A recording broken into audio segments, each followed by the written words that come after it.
Hello friends, આજે હું તમારી સાથે શેર કરવાનો છું રસાવાળા શાકના મસાલાની રેસીપી। રસાવાળા શાકનો મસાલો બનાવવા માટે સૌથી પહેલાં આપણે મિક્સર જારમાં 2 ટેબલસ્પૂન જેટલા શેકેલા મગફળીના બી લઈશું। સાથે આપણે 2 ટેબલસ્પૂન જેટલા પાપડી ગાંઠિયા ઉમેરીશું। તેની સાથે આપણે લઈશું 1 ટેબલસ્પૂન જેટલા સફેદ તલ અને તેની સાથે લઈશું 1 ટેબલસ્પૂન જેટલું ધાણા જીરું પાવડર। હવે તેમાં આપણે 1 ટીસ્પૂન હળદર ઉમેરીશું અને સાથે જ આપણે ઉમેરીશું 1 ટેબલસ્પૂન જેટલું સૂકા નાળિયેરનું છીણ। તેની સાથે લઈશું 1 ટેબલસ્પૂન જેટલો ગરમ મસાલો અને હવે આપણે તેમાં ઉમેરીશું 1 ટેબલસ્પૂન જેટલું કાશ્મીરી લાલ મરચું પાવડર અને હવે આપણે તેમાં ઉમેરીશું સ્વાદ પ્રમાણે મીઠું ઉમેર્યા બાદ આપણે છેલ્લે તેમાં ઉમેરવાના છે 1 ટેબલસ્પૂન જેટલી ખાંડ। તો અત્યારે મેં આખી ખાંડ લીધેલી છે, તમે દળેલી ખાંડ પણ લઈ શકો છો। ખાંડ ઉમેર્યા બાદ આપણે મિક્સર જારનું ઢાંકણ બંધ કરી દઈશું અને બધા મસાલાને પલ્સ મોડ પર દરદરા ક્રશ કરી લઈશું।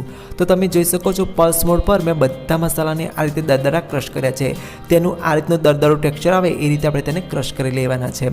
હવે તૈયાર થયેલા મસાલાને આપણે એક બાઉલની અંદર ટ્રાન્સફર કરી લઈશું। તો તૈયાર થયેલો આ મસાલો તમે કોઈપણ રસાવાળા શાકમાં ઉપયોગમાં લેશો તો તમારું શાક સ્વાદિષ્ટ અને ચટકેદાર તો બનશે, પણ સાથે સાથે એકદમ ઘટ બનશે। તૈયાર થયેલા આ મસાલાને તમે કોઈપણ એરટાઇટ બરણીમાં લગભગ 15 દિવસ સુધી સ્ટોર કરી શકો છો।